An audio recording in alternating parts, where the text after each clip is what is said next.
So yesterday we watched a video about how different organizations have used various people groups to experiment on, basically, and how we have all benefited from experimentation on different groups of people. And we had a conversation about, is that ethical? Is that not ethical? And how does that relate to Henrietta Lacks, right? And she was even mentioned, right? She was mentioned in the video. So today we're going to read the second half of chapter 17. So if your advisor has put it in your advisory Google Classroom, go ahead and open that up now and then read along with me. So we are going to be in the second half of chapter 17, reading together, and we're going to be starting where it talks about the Nuremberg issues with World War II. Okay? All right, let's read. 16 years earlier, on August 20th, 1947, a U.S.-led war tribunal in Nuremberg, Germany, had sentenced 7 Nazi doctors to death by hanging. Their crime was conducting unthinkable research on Jews without consent, sewing siblings together to create Siamese twins, dissecting people alive to study organ function. The tribunal set forth a 10-point code of ethics, now known as the Nuremberg Code, which was to govern all human experimentation worldwide. The first line in that code says, "The voluntary consent of the human subject is absolutely essential." The idea was revolutionary. The Hippocratic Oath, written in the 4th century BC, didn't require patient consent. And though the American Medical Association had issued rules protecting laboratory animals in 1910, no such rules existed for humans until Nuremberg. But the Nuremberg Code, like other codes that would come after it, wasn't law. It was essentially a list of recommendations. It wasn't routinely taught in medical schools, and many American researchers, including Southam, claim not to know it existed. Those who did know about it often thought of it as the Nazi code, something that applies to barbarians and dictators, not to American doctors. When Southam began injecting people with HeLa cells in 1954, there was no formal research oversight in the United States. Since the turn of the century, politicians had been introducing state and federal laws with hopes of regulating human experimentation, but physicians and researchers always protested. The bills were repeatedly voted down for fear of interfering with the progress of science, even though other countries, including, ironically, Prussia, had enacted regulations governing human research as early as 1891. In the United States, the only way to enforce research ethics was in the civil courts. Their lawyers could use the Nuremberg Code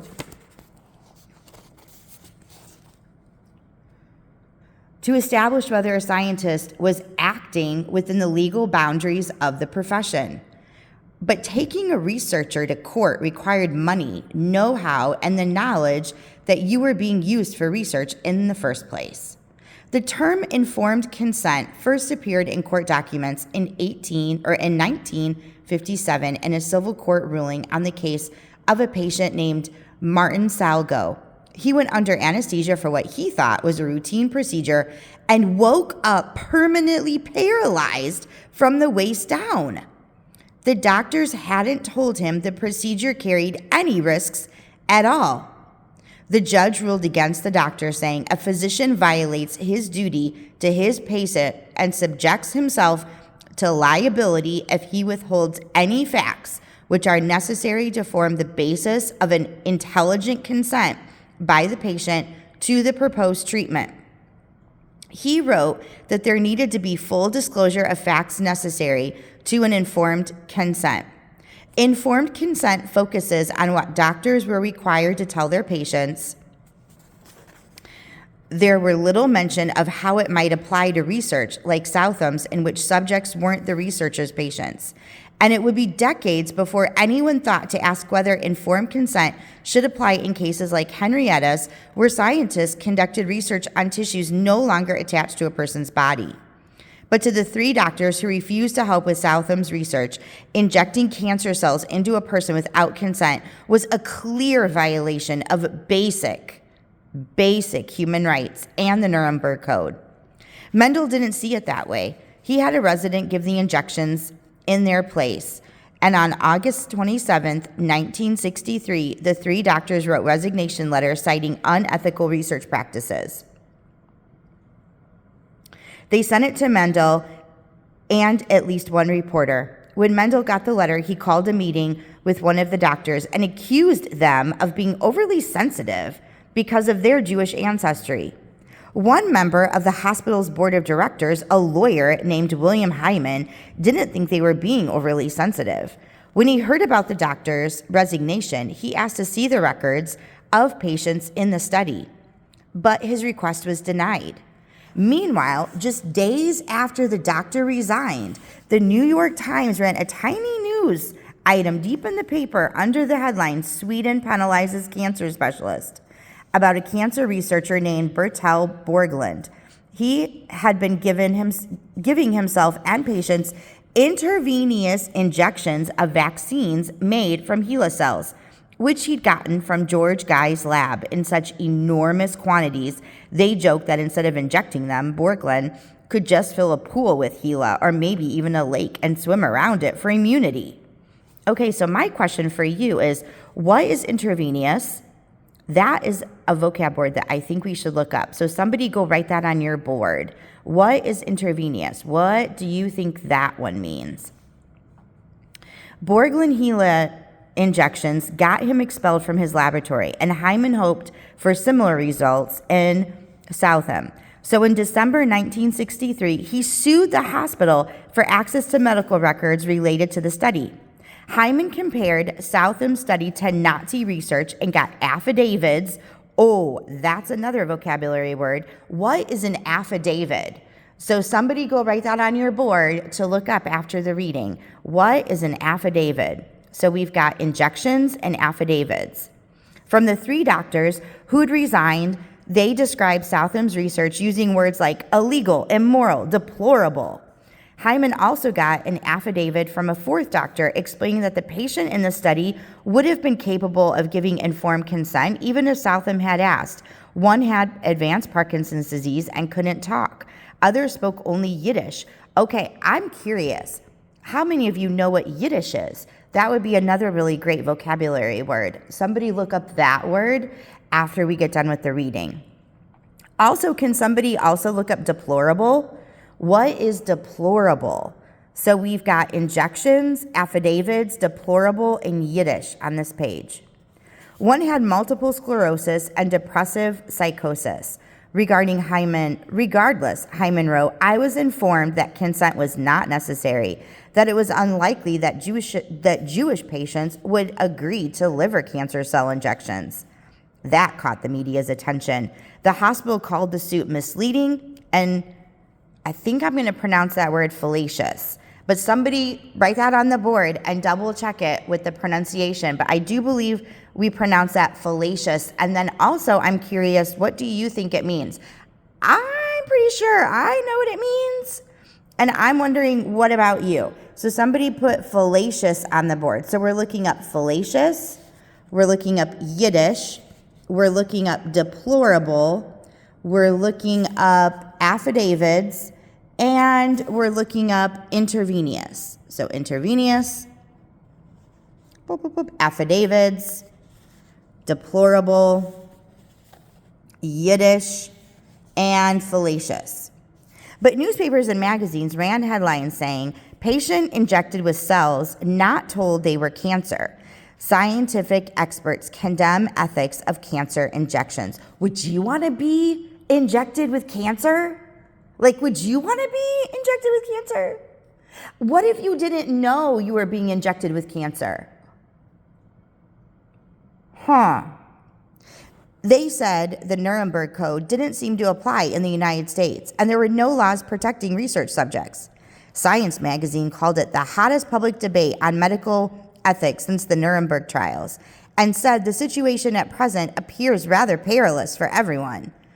Perilous. Can we add that to our vocab list for today? Perilous. A report from Science asked Southam why, if the injections were as safe as he swore they were, he didn't inject himself. Let's face it, Southam responded. There are relatively few skilled cancer researchers, and it seems stupid to take even the little risk. Patients who'd unknowingly been injected with cancer cells by Southam read the article and began contacting reporters. New York State Attorney General Louis Lefkowitz learned about Southam's research through the media as well and immediately launched his own investigation. In a scathing 5-page document filled with exclamation marks, scathing, ooh, that's a fun word. What do you think that one means? Put that one on the board. Ooh, I like that word. He accused Southam and Mendel of fraud and unprofessional conduct and demanded that the Board of Regents of the University of the State of New York revoke their medical license. Revoke. Did you figure out by context what revoke means? Lefkowitz wrote, every human being has an inalienable right to determine what shall be done with his own body. If you've taken U.S. history, you have come across this word.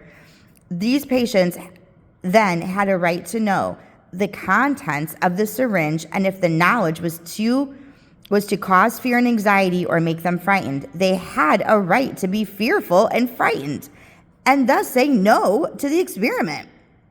Many doctors testified before the Board of Regents and in the media on Southam's behalf, saying they'd been conducting similar research for decades. They argued that it was unnecessary to disclose all information to research subjects or get consent in all cases, and that Southam's behavior was considered ethical in the field. Southam's lawyers argued, if the whole profession is doing it, how can you call it unprofessional conduct? This rattled the Board of Regents. On June 10, 1965, its Medical Grievance Committee found Southam and Mendel guilty of fraud or deceit and unprofessional conduct in the practice of medicine and recommended that their medical licenses be suspended for 1 year. The board wrote, there is evidence in the record in this proceeding an attitude on the part of some physicians that they can go ahead and do anything and that the patient's consent is an empty formality. With this, we can never agree.